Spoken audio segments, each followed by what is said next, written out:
What's up, guys? Here with you with FC Wonderkid, episode 81. Here with my guy, Fredson. How are you? I'm doing great. I'm here. It's my last day in Portugal, and of course, it's raining as I get ready to leave, but that's okay. That is okay because, 81 is a big number.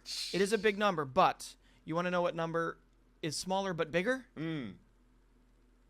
That's how many points. 5. That's how many points Arsenal has at the top of the Prem. Top of the league. By Christmas time, we're going to be seeing Arsenal being the champions of the Christmas trophy, let's say. I guess so. But the last 5 times that Arsenal was top of the league in Christmas time, they didn't win the league, okay? That's fucked. So let's see if Arteta breaks the spell. Let's see. But there was a time that we were throwing these stats out about Liverpool as well. And they did choke a couple times, but then they finally got it done. And listen, I don't know what it is about Thomas Frank. I don't know what it is about Brentford.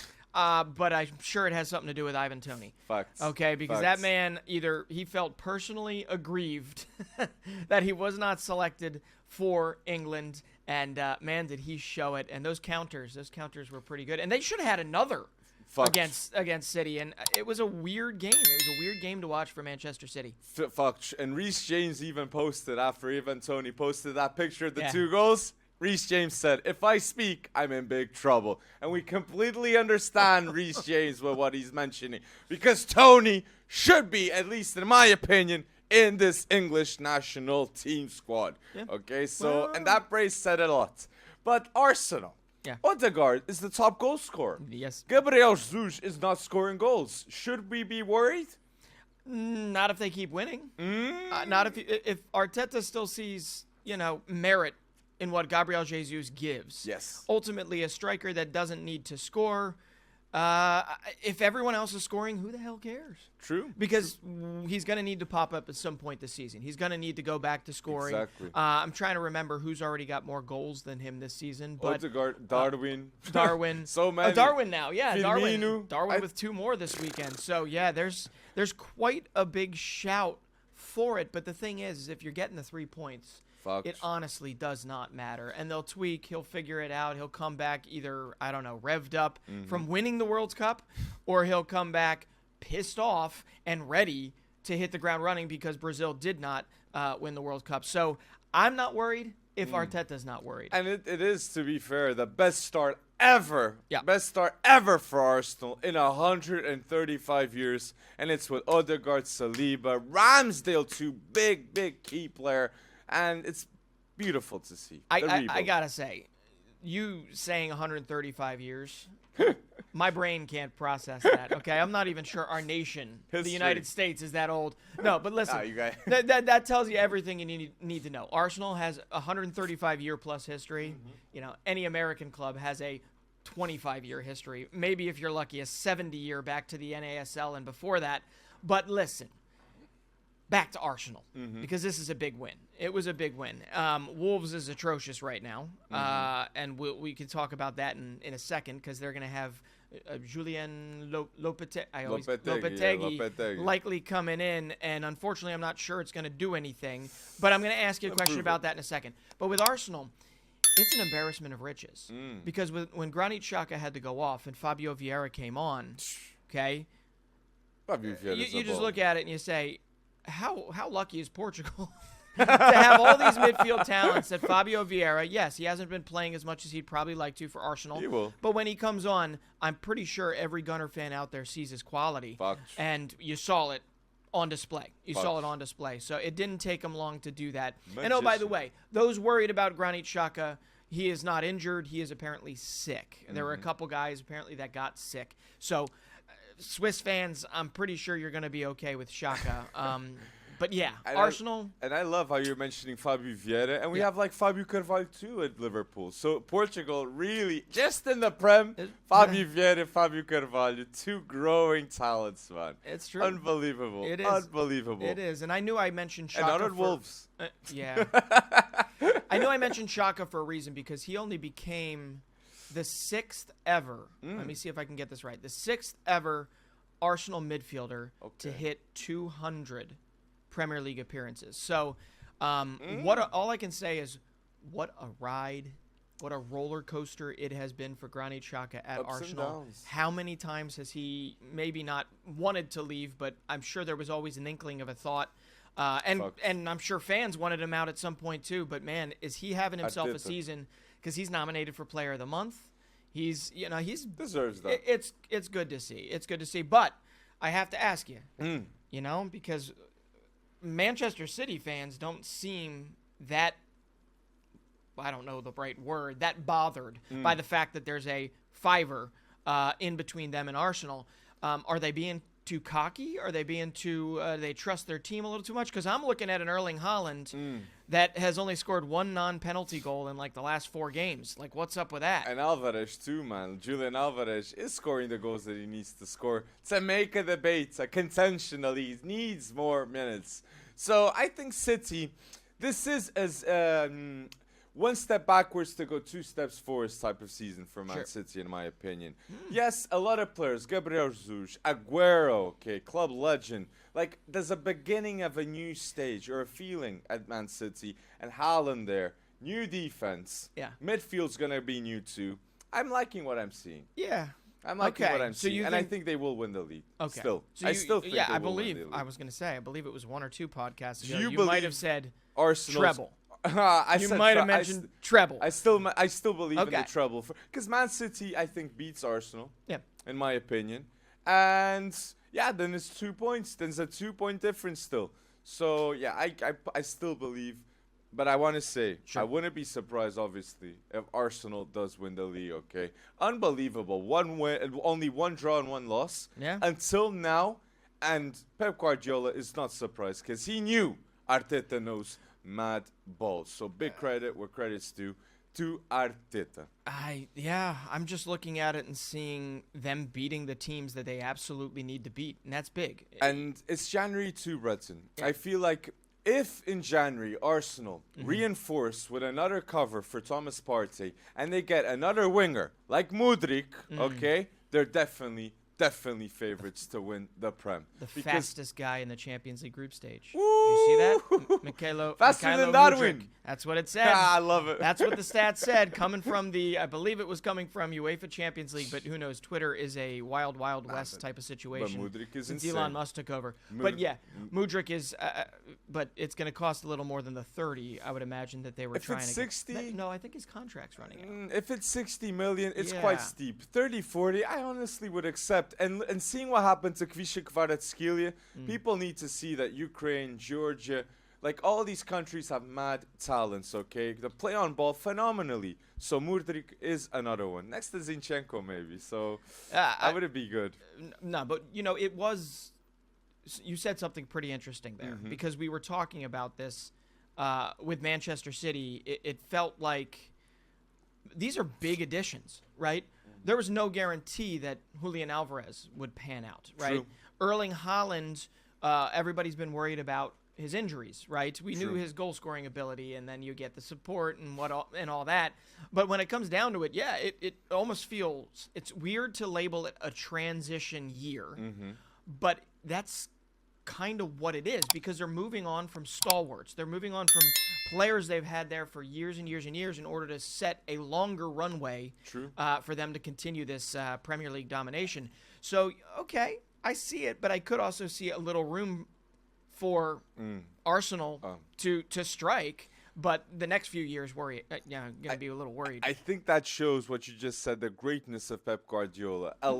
Doing a little changes, big changes at Man City, and they still manage to have the same level. Klopp is having trouble with that at Liverpool. And yes, Liverpool's improving, okay? Darwin scoring the goals. Finally, the money's justifying, okay? Not overpriced, and not a flop Darwin Núñez. No. Averaging a goal in 88 minutes. 88 minutes in the Prem, okay? I think that's better than Harry Kane right now. So that's insane, and he's just getting started, man. I mean, he made sure Liverpool put away Southampton pretty handily. I think this might be the year Southampton goes down. But that's not what I want to get at. Before we move on for Arsenal, okay? Yes. Man City very clearly has the top offense in the league. The top offense. I believe it's over 40 goals already this season. You're talking 40 goals in 14, 15 games, okay? But Arsenal's at the top, not necessarily because Martin Odegaard is scoring goals, not necessarily because Gabriel Jesus is not scoring goals. They're at the top, and Newcastle is in third because of the defense. Defense. So, if I were to mention these defenses between Newcastle and Arsenal, think back to the beginning of the season. This is a little bit of a hard exercise, but bear with me here. Tell me if this strikes fear in your heart. Aaron Ramsdale, Ben White, Gabriel, Saliba, and Zinchenko. Saliba always strikes me. Okay, and this one sounds better, but you ready for this?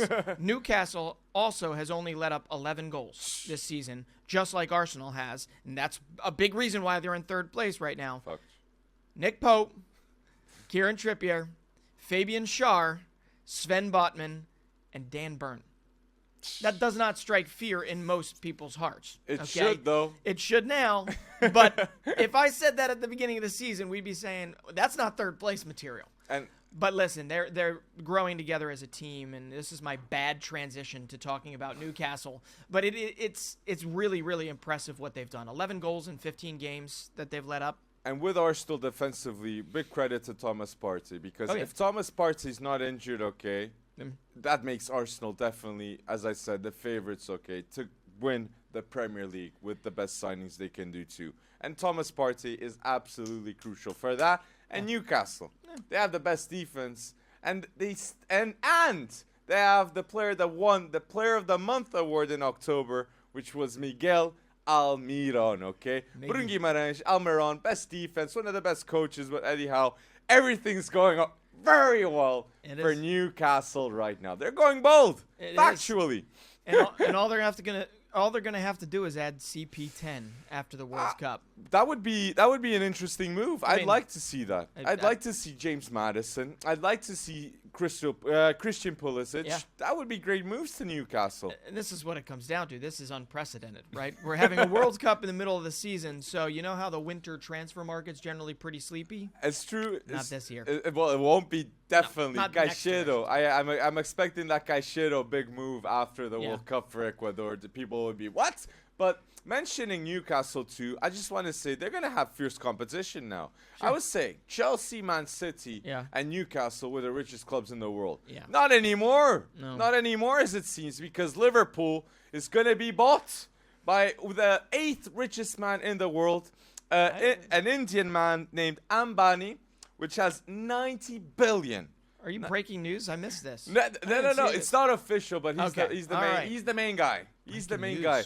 And I love how an Indian billionaire is going to invest in Liverpool and amounts of fans for Mo Salah now. Yeah. He's got Egypt and India, maybe. People will go crazy, man. And it's understandable. Maybe it'll bring more attention to the I-League as well. I mean, you're talking about a country that it's the second largest country on the planet, right? Yeah, definitely. In terms of population, obviously cricket rules everything there. But when it comes down to it, man, there should be I-League should at least be as good as, I don't know, the UAE or the Qatari League or the Saudi Arabian League. But listen, that's crazy. Liverpool shouldn't have problems getting Jude Bellingham. Literally, the status of Liverpool. We'll see how long it takes to get done. If they get the takeover, I think the takeover is done until next summer. Oh, okay. I think Liverpool will have new owners until next summer, and I won't be surprised if I'll be seeing in the news nonstop Jude Bellingham for Liverpool, and here's the big one: Kylian Mbappe to Liverpool too. With this takeover, man, that would be a bang. That would be a bang by this Indian billionaire if he got Kylian Mbappe and Jude in the same transfer window. That'd be hella bold, man. That would knock my socks off. But I'm gonna say you're drunk on that one. There's no way. I feel it. It's hard. I can't see that happening. But then again, I don't know. I mean, could we have ever seen Lionel Messi at PSG? Could we have ever seen just our brains are really quick to adapt to certain things, and now it's just like, oh yeah, Messi's at PSG. So, and Haaland's at City. But Messi's at PSG, but will he stay at PSG another season? That's the biggest question well, right now. Laporta made it pretty clear he doesn't got the money. Well, he doesn't got the money in the to bring summertime. people in. Won't he have the money to get Messi? I believe so. I believe Barca are favorites. I don't know. I think he's playing mind Messi. games once again. Mind games with people by saying we can't do anything. We're, because of Champions League. Xavi's my guy. I've never thought about firing him. Okay, great. But doesn't change the fact they need defensive depth. Oh, they need the injuries, man. They need injuries are a part of the game, got sir. Ronald Araújo, Conde, Just ask Christensen, Eric Garcia. 4 center backs. Fullbacks, I agree. You're telling me now that you think Eric Garcia is a Champions League winning quality. He's in the Spanish national team. That doesn't tell me. Sergio Ramos isn't. Yeah, but it's a Luis Enrique team. But still, Conde and Ronald Araújo starts. Okay, everyone here, back me up. There's no way you think Eric Garcia is that quality. I think he's good enough to be on the bench. Okay. I put Conde, Ronald Araújo. And I like Christensen, but Christensen, I mean, come on. And if you put Conde at right back or Ronald Araújo and then have Alejandro Balde at the left back, I think that works best. No? I don't know. Maybe to win the Europa League. Oh, man. Against Man United, too. What a tie. We'll talk about that in a little bit. Because I want to stick. I really do want to get back because I have a big question. Arsenal had to beat Wolves, okay? That feels like a foregone conclusion just based on what's going on right now at Wolves. But at the same time, how they have fallen. True. I mean, 8 goals scored this season, 24 conceded. I have to ask you, does this feel to you like a personal indictment on Portuguese players in some respect? But what you mean? You got Ruben Neves, 4 goals. He's their leading goal scorer. You've got out of 15 games or 14 games, okay? Ruben Neves, top goal scorer of Wolves? Nobody has more than 1 assist. That's embarrassing Nobody for has Wolves, more than man. 1 assist. Not even a winger? Not even a winger, not a striker. Wolves need Fabio Silva back desperately, man. Under loan Fabio spell. Silva, I mean, you've got Mateus Nunes. Sorry, I tried to say it like you. I can't do it. Daniel Podence. You've got Moutinho. You've got Tati Gomez. You've got Gonçalo Guedes. You've got quite a contingent of Portuguese players. Good players. And as of right now, it feels, when you take them all singularly, but no this striker. team should be much better. I know. What's his name has been out for decades, and he's still going to go. Jimenez has been out and he'll go to the World Cup, and he might even score a goal or 2. But I don't know. They've missed, aside from Mateus Nunes, they have missed on a lot of their signings as of late. Gonçalo Guedes has not done anything just yet for them. And they have some incredibly, like Pedro Neto's injured again. There's just so much going on there that I don't know. I mean, is it Lopetegui? Lopetegui. I mean, why do you think he's taking this club over? I completely agree. I think it's Jorge Mendes knows Lopetegui, and this I'll tell you something. Ruben Neves' first start in Champions League football was with Lopetegui, and he became the youngest captain ever to play in the Champions League, and it was Lopetegui trusting Ruben Neves. So I could see Ruben Neves having a hand in picking Julian Lopetegui because Ruben Neves is one of the players that is the most associated to go to Barca and to any club that needs a CDM in the world of football right now. Yeah, and I guess the only statement I'm making for Wolves is Wolves collectively playing like a championship team. Wolves individually have a lot of good players. Exactly. And I don't get it. I'm confused. Explain it to me. And individually, Bournemouth, championship team, collectively playing as a Premier League team. That's the other way around. Right. So it's like, and West Ham too.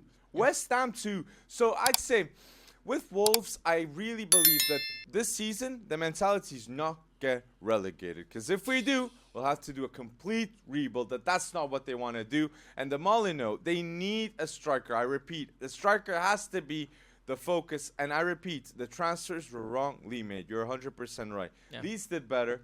I'd say Newcastle definitely did better. And Newcastle was in a worse stage than Wolves. Yeah. And they made the right decisions. Wolves needs to see what Newcastle's doing. And it's not just a case of money. Because Wolves has the same amounts of money as Newcastle has spent until now. So it's decision making. They need to improve it. Heartbreak or heart attack Leeds. Let's we won't move on to them just yet because you mentioned Bournemouth. Okay. And Bournemouth, there needs to be some credit given to Gary O'Neill, who has been their caretaker boss, Get out of here, fly. Caretaker boss. And he's done phenomenally well with what he's got there. He's a 39-year-old manager. But how interesting is this? Marcelo Bielsa has been named as being very interested or pretty far along into potentially taking over Bournemouth. What? That's what I Bielsa hear. for Bournemouth. That's what I'm hearing. He's got beef with what happened at Leeds. Yeah, I guess so. He wants to come back and wow. Should we actually talk about Leeds right now? Because my oh my was that was game. unbelievable. Tottenham Leeds, man. Leeds, they need to know how to win games, man. That can't happen. I know Tottenham, okay, Conte ball at the end of any game. Conte ball is real. Pressure is real. Yeah. And you do have players there with a lot of passion that translate how Conte feels. Bentancur. That's the main guy. So, yeah, That's the main guy. Listen. He is the main guy. Leeds United. And let's single out the defense. And I'll be honest, Tyler Adams did not have his best game. His mind was probably on Qatar. But Leeds United made Rodrigo Bentancur the world's best striker.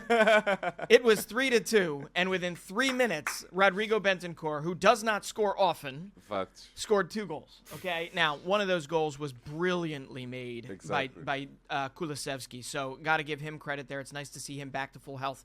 But man, oh man, Antonio Conte went from angry Antonio Conte to at least like a sort of smiling, but still angry Antonio Conte. I'd still be angry. I would absolutely still be angry. I mean, this Spurs team, I don't know what it is, but Spurs, they stink in the first half, and they're pretty good in the second half. But they're basically they dig themselves a hole, and then they actually know how to get out of it. Well, yeah, that's true. That is true. Yeah, at some point, though, that luck is going to run out. And man, oh man, did it feel like Leeds United was going to walk out of Tottenham Stadium with 3 points, if not 1 point. And Crescencio Somerville once again scores a big goal. Oh yeah, that's but true. My goodness.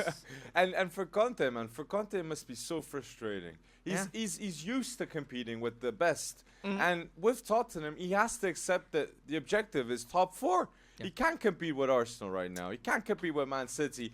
And Liverpool is a ghost that's coming. Yeah. He knows that it's time that he's got to defend that top 4. Because Darwin, Salah, all these players will be going bold after the World Cup. Sure. Salah guaranteed, especially, because he doesn't play in the World Cup. So, well, listen. We talked about Antonio Conte. We talked about Leeds.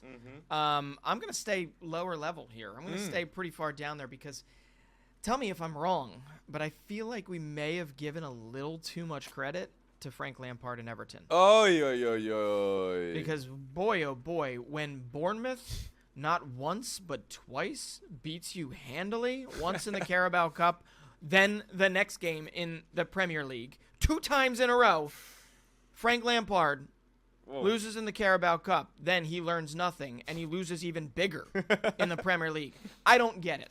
I honestly don't get it. Then again, I don't get much things. But Everton, you can't write relegation off just yet. And I might have been a little too soon to praise because guts and determination only really get you so far, especially in the Premier League. Onana was a good buy. Connor Cody is a really good loan. Yeah, there's decisions there that were good. Yeah, Tarkowski's been good, but a lot of those guys are grit and determination guys. True. And when Bournemouth has it in spades as well, but they play better as a team, I'm sorry, that's the way it's going to go. So Everton is just hovering right above that relegation zone. And here we go. Here's the flip side of the coin.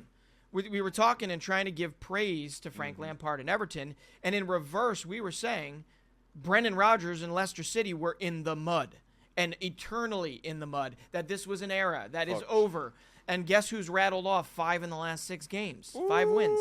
Leicester City. And you know who the only loss was a very respectable loss to Manchester City. 1-0. So when it comes down to it, Fayez is really performing for them. Oh my gosh, yeah. Woodface and obviously James Maddison. Obviously Harvey Barnes. If you haven't looked at what he's done over this 5 to 6 game stretch for them, it's phenomenal to the point. If he could have extended it a little bit longer, there would have been people probably going, maybe England? Yeah. Maybe? I don't know. But right now, he looks phenomenal for them. And then you have to throw in a guy that everyone thought was checked out for a while, and that's Yuri Tielemans. You thought he was kind of checked out for a while. He doesn't want to be there. He doesn't, but he's played very well for them relatively recently. He's got to move, man. He's got to move. Does. Will he get a free? I think his contract runs out this summer. I think it does. There's going to be a massive fight, and he's not staying at Leicester. Oh, and who knows? Brendan Rodgers is. Arsenal I think needs to most Fox's fans, Leicester City fans are just breathing a sigh of relief that they are looking better. They're playing maybe not at their best, but my oh my, when James Maddison has 7 goals, 4 assists on the season, and he fights tooth and nail to get a World Cup spot. I believe has the most goal involvements out of any English midfielder in 2022. 18 goals, 10 assists in all of 2022. So, I mean, really, and then, of course, we're watching that game. We're watching this game because we watched a lot of them, and there he is. He gets up, tenderly starts to walk off the field, and you got to feel so bad for him. But don't worry. He sent a tweet out. He said his injury is not that bad. James Maddison will be fine in Qatar. And there's a number of players here that I just want to say to people, they are going to be heading to Qatar, and there was doubts with that. Sadio Mane is heading to Qatar. Doubts, they were there. Son is heading to Qatar, and now James Maddison too is heading to Qatar. So everything's going to plan, and let's wait and see. But it just makes me so angry when I see in all the Spanish fixtures this weekend. Wow, I sounded really East Coast there. Spanish. With all these Spanish fixtures this past weekend, okay, you have the Copa del Rey. So you've got, amateur teams playing whoever, right? Why couldn't they have scheduled this a little bit better to where it was Carabao Cup or it was FA Cup games where people were going to use watered-down rosters anyway, so that you don't have this situation where James Maddison is limping off and you're like, like even Christian Pulisic went down in his game, and we haven't talked about Graham Potter yet, but even Christian Pulisic went down in his game, and he was like limping a little bit when he got back up, and then right away he ran and started fighting a bunch of Newcastle players, so you knew he was good. And that's why Sepp Blatter came out and said the election of the World Cup to Qatar was a mistake. The plan was to be 2018 in Russia and 2022 in the States. Yeah. That was the plan. So understandably, it's not feasible because we're seeing it happen. But it's not the right thing to do. What is it, like $14 billion of warplanes or something? Emmanuel, not Macron. It was Nicolas Sarkozy. Now we're getting in politics, so we should stop now. No. But Platini and all that. I mean, there's a reason why a lot of these old heads are gone. They're gone. Nothing against Platini, who is a phenomenal player, if you've ever seen him. But as an official, FIFA be a little corrupt here. But what it comes down to there is we all knew it. I mean, I know we looked at the bid, right? Our bid, when it comes down to it, come on. We have the logistics. We have the stadiums. We could literally host a World Cup on a month's notice. I really hope us Portugal with Spain host the 2030. Is it really we're trying. We're trying, man. He's hitting his mic. He's that excited. Not on purpose, I swear. I really, man. If it's in the States 2026, 2030 in Portugal, man, my life's complete, honestly. Yeah. It'll be beautiful. It's going to be beautiful. I will be there. I will be there with bells on. In both. But and you see it. You see it in the Bundesliga now. You see a lot of the supporters groups that are saying, boycott Qatar. You've also seen some. They're probably gonna watch. It just can't happen. And even like Qatar now is paying 50 fans to go to have an experience. So now we just need to accept. And to be fair too, there's a lot of things that makes this World Cup actually special, just to see how it works. Like, it's the first time, I think, ever that it's only in one city, the World Cup. Yep. Like, no long travels. Like in Brazil, one team would play in Rio, another in Vasco, like São Paulo. Manaus. I remember the jungle. it was hotter than I think we played in Manaus. Portugal too. I think. Ooh. Yeah, we played you guys. I think. Maybe. So it was long travels, and for teams, it just didn't work. I think a Brazil national team will be good with these logistics of staying in one place. Sure. They can't go to Dubai. No trips to Dubai for Right, Brazil, man. yeah. Oh, Neymar, you know what you got to do. You know what you got to do. It's like, come on, though. They're going to have, what, 7, 8 stadiums that they're not going to use after the World Cup, or 5 stadiums? I did see one of them is made out of shipping containers. What? So it can be broken down and then, like, given to other countries. Okay. And they can build it once again. But, yeah, it feels like a rushed test of a small country's rich country for the most part, but small countries I don't know, infrastructure to host the world's biggest game. Just a positive note. That's a good positive note. I'm glad you're positive about it. And 26 players too. More 3 players than it was before too. Yeah, we can thank COVID for that. And 5 substitutions. Yeah. And 5 substitutions in this World Cup. So same place, three more slots and 5 subs. The difference of this World Cup, that I think those decisions will improve. Yeah. Will improve. You know who wanted more substitutions? Probably Graham Potter. When are we going to talk about Graham Potter? We got to talk about, I mean, come on. We just got to say, like, 3rd straight loss in the Premier League for Chelsea with Graham Potter. And it's now more noticeable than ever that Chelsea have a problem in midfield, okay? Jorginho ain't going to do it. Kovacic is great, but not in this system. And they need a new identity in the midfield, a new core. That's why I'm going to insist on saying Declan Rice with Mason Mount leading that midfield, because Mason Mount isn't the leader on his own, as it seems. I mean, they just look listless, devoid of any whatever. And they need a captain, man. If you said to me that he was going to put on the field Conor Gallagher and Armando Broja, start them, Lewis Hall. I would have been Lewis Hall. Well, kudos to the 18-year-old playing. But yeah, when it comes down to it, they feel it looks as if they're devoid of any real understanding of what they should be doing. And Graham Potter sometimes does look like, I don't know, a deer in the headlights. You've heard that saying, right? No. A deer in the headlights, when the car's coming right at you and the deer freezes, they don't know what to do. So you see the deer in the headlights. Yeah. He looks like that sometimes. He doesn't look he looked like a guy that knew what he was doing at Brighton. Why? Because he knew how that club ticked. Exactly. Now here's the thing. Does Todd Bowley have enough patience to let the man figure it all out, or give him time? And when all is said and done, if you sack the guy, where do you go next? And there's no guarantee that it also doesn't happen there. And some of these losses have been okay. Chelsea is undergoing a little bit of a revamp here. But they lost, in the Carabao Cup 2-0 to Man City. They probably could have put a goal on City in the beginning of the game. They lost in the Prem to the current top of the league, Arsenal, okay?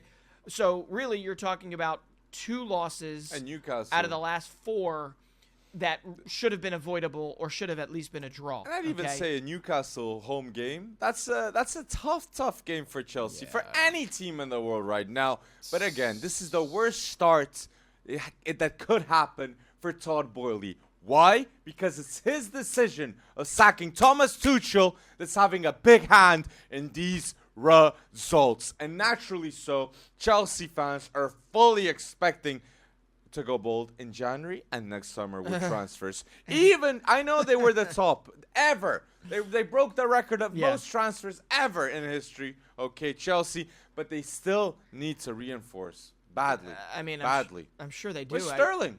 I know. We're Sterling. Fofana's injured. I mean, just there's so much money. That's 130 million. It is. That's insane. It is, and it just. I guess some of us can breathe easy, knowing that $250 million doesn't necessarily buy instant success. And Mato said $250 million.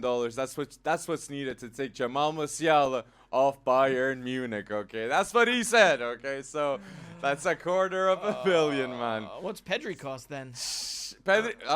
Exactly. What's Pedri's cost? That's lever 732 when they sell Pedri for $750 million and he pays the whole debt. He pays the whole thing. Everything's fine. Balance sheet. And he goes to PSG. Fixed. He goes to PSG because only them can pay. I like it. Can pay like that. Oh, man. We've talked a lot about the Prem. Yes. The one thing I do have to mention is Kvaradona is still out.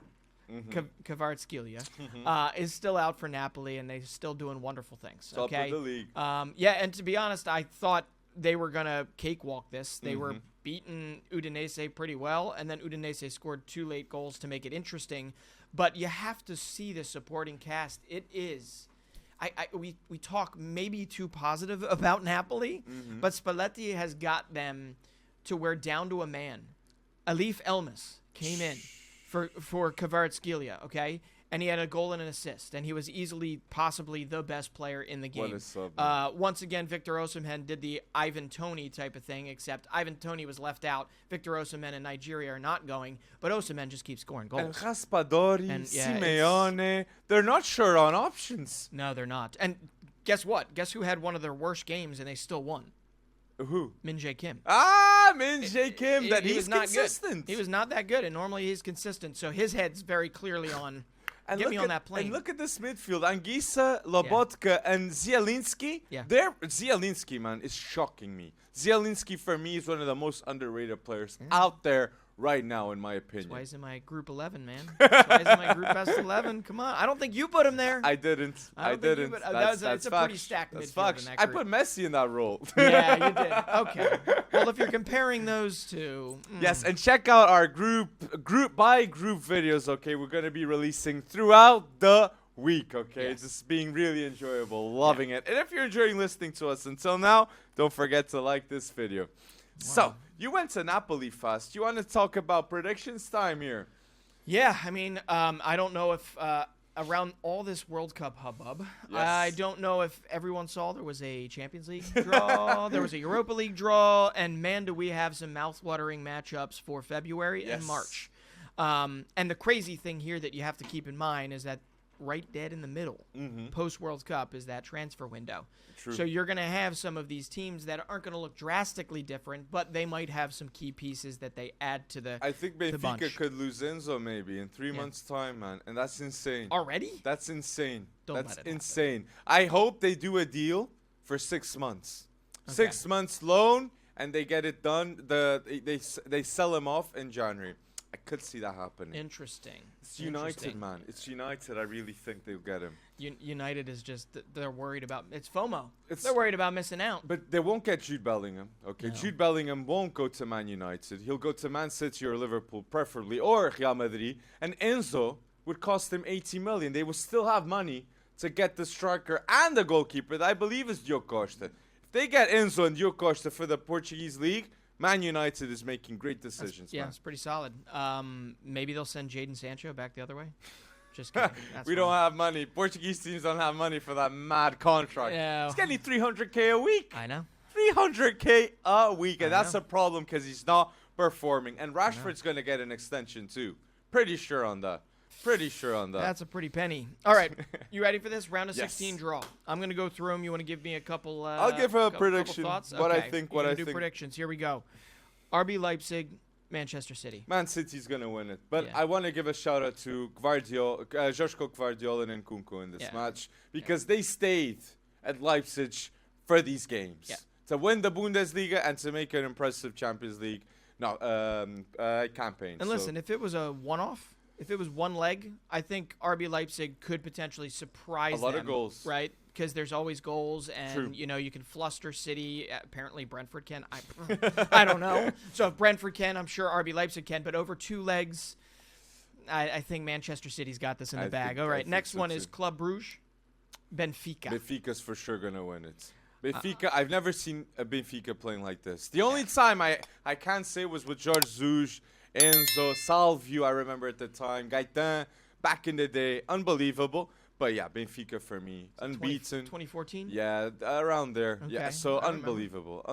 I have to go with Benfica. And again, world-class players that will be seen as world-class in a year's time. Yeah. Enzo, and shout out to Fredrik Arsons. He's been surprising me a lot. Playing midfield, can go to the wing. With PSG, he was key. Norwegian?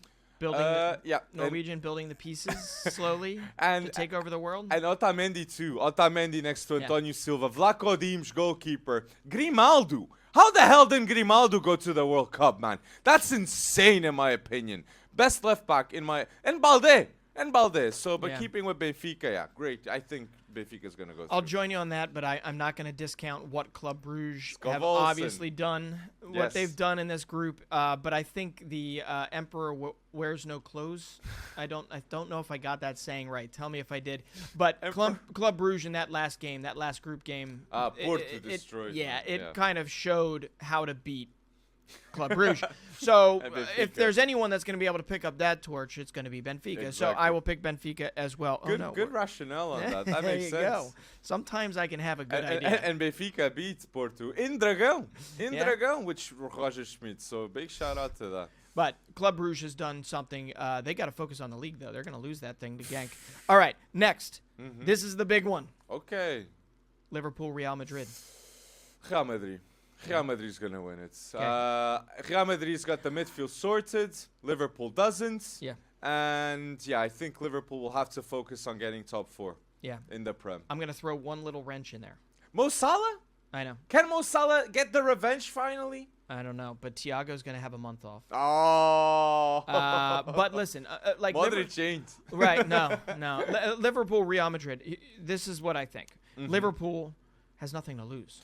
They're out of this race. They're out of the Premier League race. They've got nothing to lose. You want to know what they don't want to lose? Again, to Real Madrid. But Real Madrid won't win La Liga, in my opinion. I think Barca's going to win it. And if they're knocked out short, and Barca's winning the league, Real Madrid fans will be like, we need a replacement for Benzema if he doesn't play, which is understandable, in my opinion. We did warn that. But who? But who? Gabriel Jesus, that could have happened. It could have. But I don't. Yeah, he's doing well at Arsenal. Gabriel Jesus, Vinicius, and Rodrigo. Backup Gabriel Jesus. Okay. I don't know if he'd like that. Yeah, exactly. All right, so you have Real Madrid. Yeah, Real Madrid. I'm going to just throw a little wrench in there and say Liverpool. I'm going to say Liverpool. Okay, AC Milan, Tottenham. This is a tough one because Conte knows AC Milan very well. Yes. But I'm going to go bold and say AC Milan. I'm going to believe in Rafa Leão, and I'm going to believe in this team that wants the culture back, of a calcio of AC Milan greatness back. So, I'm going to, if Rafa Leão's still there, I'm going to go with AC Milan. It's hella bold, I know, but I think Tottenham's favorites, naturally. Are they really? I really think they're favorites. As a team, favorites. But I think Milan's going to get it. Yeah, I think it's a manager thing here for me. So I will go Tottenham. But all AC Milan has to do is score 5 goals in the first half, and they'll be fine. They need Tottenham to bury themselves in that first half. 5. So much so that there's no remontada, going away here. But listen, I think it's close. I think it's incredibly close. I actually think it'll be a really fun tie. But AC Milan, Tottenham. I'll go Tottenham on this. Why am I going all Prem? I don't really because believe the Prem has prediction. the biggest salaries, the does. best players are there. To be fair, Kane. I do think Tottenham's going to add a piece. And I do know Giroud. Giroud's going to level with Kane in those 2 legs, man. Come on, Olivier Giroud. Olivier Giroud decider. All right, Dortmund, Chelsea. This is a huge. I think there can be a shock here. Right. I think there can be, because Jude Bellingham is gonna go bold in these fixtures, definitely for Chelsea. Not for Chelsea, for Dortmund, making him maybe for Chelsea in the future if it's way too bold. No, but I think I'm gonna go bold again. I'm gonna say Dortmund. Okay. I'm gonna say Dortmund. Yeah, this is neither team has nothing to lose. Because I don't think Dortmund's gonna do too well in the league, and No. Moukoko. Moukoko just. And that's what I was going to say. When you said Jude Bellingham is going to go bold, you're like, Jude Moukoko. Bellingham's been going bold pretty much every game, and Dortmund's still 6th place. Just goes to show you could have a really good player. You still need 11. And Moukoko going bold occasionally too, Yeah. man. With 10 Bundesliga goals, man. Insane. And that too. Moukoko has the contract until 2023. He's going to the World Cup. He can go bold against Chelsea in the knockout stages, man. So it's a huge, huge decision. Where is he going? Right. Moukoko, just like Hendrik. I think those two are the biggest Wonderkids to watch next summer on the move. Okay. Under 18 Wonderkids, like, Yeah. kind of like Jude, because he's a Wonderkid, but he's very known. Right. So I'm not gonna blow the exit horn on Graham Potter just yet. But I do think Chelsea will win this, mainly because they're gonna have the bigger transfer chest. They will do transfers, I and agree. another 2 months of Graham Potter trying to instill what he wants to instill. I think you're gonna know one of two things: either Graham Potter is turning the ship in the right direction, or this is the Titanic and it's sinking. Okay. So with that said, I believe that I believe Graham Potter is a good manager. I believe Graham Potter will find a way to unlock the potential of this Chelsea team. Hope Mr. It'll Shields. take longer, but I think they'll be able to get past Dortmund. Let's see if Shields gets those transfers right with the head of recruitment role. Yeah, but because that's key. Yeah, but if Dortmund wins, that's off. He's gone. Gio Reyna. Gone. I want 2 goals from Gio Reyna at least. At least. All right, and next Aubameyang's one. funny too. Aubameyang at Chelsea. So. I'm interested. I'm interested here. Inter Porto. Inter Port. I'm gonna go bold definitely with this Port. You gonna say Porto? Port. Definitely gonna go bold with Port. But Sergio Conceição has surprised Italian teams in knockout stages. Shout out to what happened to Juve, and I could definitely see Inter being knocked out by Porto. Definitely. I don't know, man. Taremi, Pepe, Otavio, Eustáquio, Barella, Bastoni, but Lautaro. I know, but it's just different. As a team, Conceição, he puts them up. I'm going to go Port. Okay. I'm going to go Port. All right. I'm going to stick to my guns here. I think Inter Milan. I think Inter Milan is going to win. But any winner of this fixture is the desired opponent of any of the top teams. Sure. Sure. And Benfica ain't after Club Brugge. So that's an interesting thing, too. Yeah. So I go Port. Just Inter. Don't take your penalties for granted. Stadio Costa. Now this last one. PSG. Oh. PSG Bayern Munich. Oh my days, man. Look at the luck of PSG. That's the worst draw they could have had next to Man City. Bayern Munich. It's almost better that there's a collection of English clubs because they all have to get drawn in different groups. But when you're that one team from France, you are going to inevitably draw a big giant most of the time. So, with that said, I go Bayern. I'll go Bayern Munich. I have to go Bayern Munich, right? I mean, they like PSG. They're favorites in these two fixtures. That for me is crazy because they're not a better collective team. They're better individually. This is just so hard, man. It's just so like Messi's gonna leave. Yeah. PSG maybe, but being knocked out in the 16th by Real and by Bayern Munich. That just shows football heritage. Yeah, that's what's on top. And Mbappe learned from that. When the only accepted goal is Champions League or bust. None of this matters. None of this matters. It doesn't matter. Oh, I got drawn with Bayern. No, it's Champions League or bust. And if they don't get it done, they don't get it done. And which is why I'm going to say PSG. And that shows the importance of that first place that Benfica got with that 6-1 win to Maccabi, okay? PSG got in the mud because Benfica was second place until the sixth goal. Yeah, what was the one I was thinking of? Who finished second and got a more favorable draw? Milan? No. Was that... I can't see. Liverpool, Real Madrid. No, not any favorable. No. I'm trying to remember. I think it's Milan. It's whoever finished first. Chelsea, Milan ended up drawing somebody that Chelsea faces Dortmund. Yeah. Milan, Tottenham. That can be discussion. I don't know. I might be thinking of just this PSG Bayern Munich, but tell us your predictions down below in the YouTube comment section. Do you agree with us? The PSG Bayern, man, that takes me. That's a very hard one, man. Yep. Like, I want to see your thoughts on that. And we'll do Europa League really quickly. Oh, okay. Really quickly because, come on, the first one. Yes. Manchester United, Barcelona. I'm going to say Barca. Gotta go Barca, man. Stick with my guns with Barca. Unreal. You go United. No, I do think Barcelona's going to do it. But Ronaldo, man. It all depends on how Ronaldo is. I think Manchester United is going to continue to move in the right direction. He won't be there. Barca 2 months from now, 3 months from now is going to.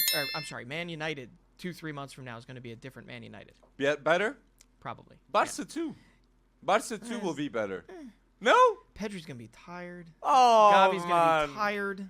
I'm just saying. You saw when his motor. I mean, he's tasked with the Spanish national team. It's true. Okay? Gavi did carry against us. If there's depth behind him, maybe, but they don't want to play Franck Kessié. They don't want to play a lot of these guys behind him. That's so true. I'm just saying, my only worry is Pedri gets burnt out again. That could happen. It has happened. And, I don't want to see it happen. But that's I'm after saying, 70 games, too, man. Right, so. but he's going to play, this time you've got World Cup smack dab in the middle. Maybe they don't make it that far. Exactly. That'll be fine. It'll be fine. All right, we're going to go really quick with these last ones. Juve, Nantes.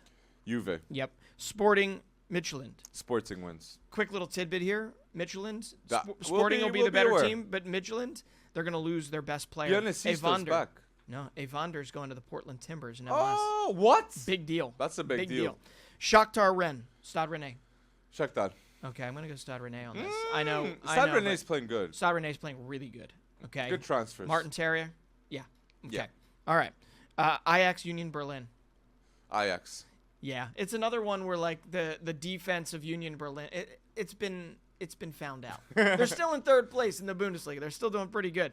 But Ajax Union Berlin, although Ajax under Schroeder, maybe I'm taking this back. I'd go Ajax. I'll go Ajax. Under Schroeder, man. Ooh, hasn't looked good. Kudu's back.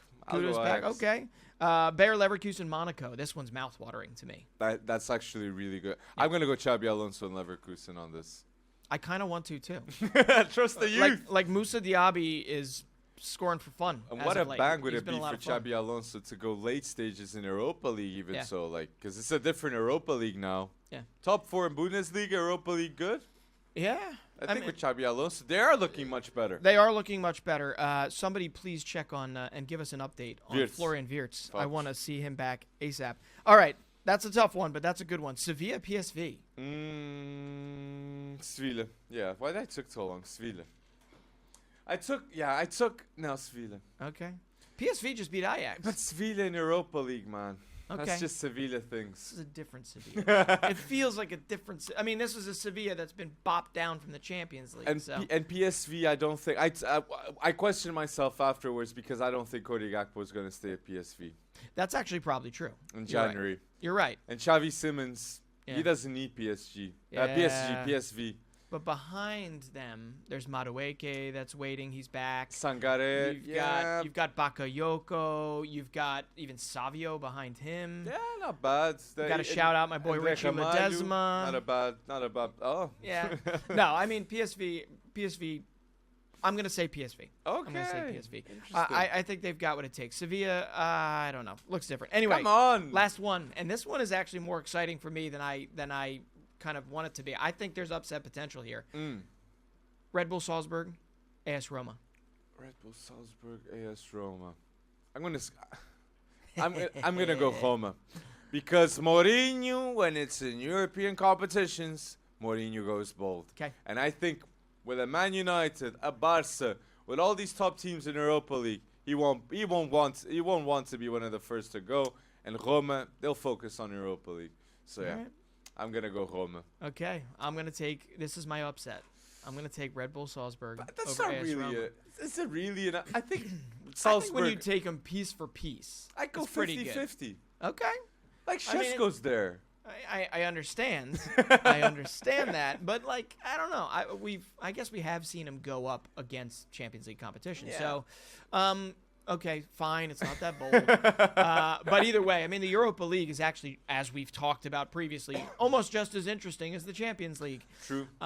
Anyway, couple more tidbits I've got really quickly. Job, not Jude, 16 years old, made his first league start for Birmingham City. If you don't know the name for some reason, you can look him up. It wasn't a great game for them, period. Okay, and last but not least, remember my boy Daryl DK? Yes. He's back. Oh. Daryl DK is back. He played his first minutes for West Brom. It's not in time, man. But West Brom needs all the help they can get. They are right above the relegation zone, and it's not looking good. So those are the only two little shout-outs I wanted to end on. Okay, I want to do these shout-outs because it's interesting information, in my opinion, for the listeners. And these are the players that weren't picked by their national teams to go to the World Cup. Thiago De Gea for Spain, Roberto Firmino for Brazil with Gabriel Magalhães, Sergio Ramos, did I say him? Yeah. Tomori, okay, for me is a huge. That's big. That's a huge one, and Hummels for Germany too. Yeah. Big. That's a big miss, especially with sitting out Schule and Schlotterbeck are playing for club level. That's true. So yeah, Hummels. Yeah, Hummels. He just doesn't. He's not the same Hummels though. Thiago. What? That's tough. It's shocking. It was shocking. But like we can also name pretty much like 400 French players that could have made, like Moussa Diaby. Moussa Diaby, I mean, come on. Yeah. You're so far down a depth chart, whereas if it's any other country, he's probably on that plane. Mm-hmm. Right. I agree. That's Benoit Badiashile, is he there? Badiashile, he's not there now. So that's another one. No, I mean, that's just scraping the surface. I don't know why I'm blanking. But Martin Terrier has had multiple 20-game seasons. But sneakily, I don't think any of us even mentioned that Matteo Guendouzi made it for France. He did. And did Rabiot do, too? I think Rabiot did, too. But what I'm most impressed about is this he had an up and down, and he went like Saliba. He went to Marseille, and he made himself indispensable. True.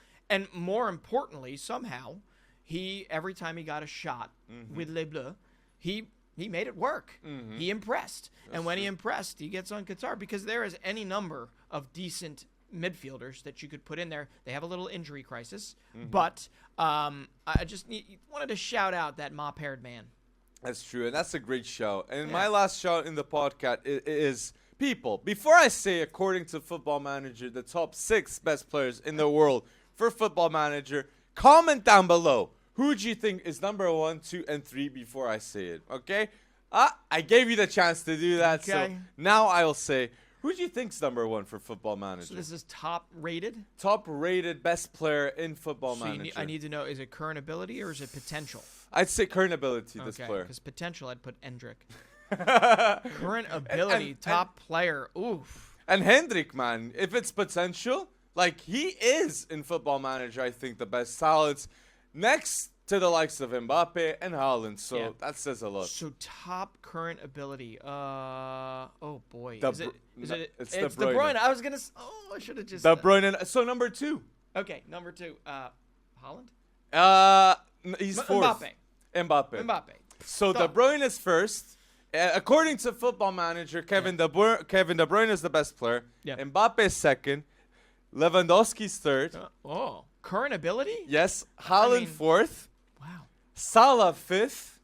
And 6th is for Karim Benzema, the Ballon d'Or winner. Mad. That's interesting. And 10th. Lionel Messi's in 10th current ability. And Ronaldo is 100th. 100th. What are they smoking where Messi is 10th in current ability? And behind Salah this season. And where's Neymar?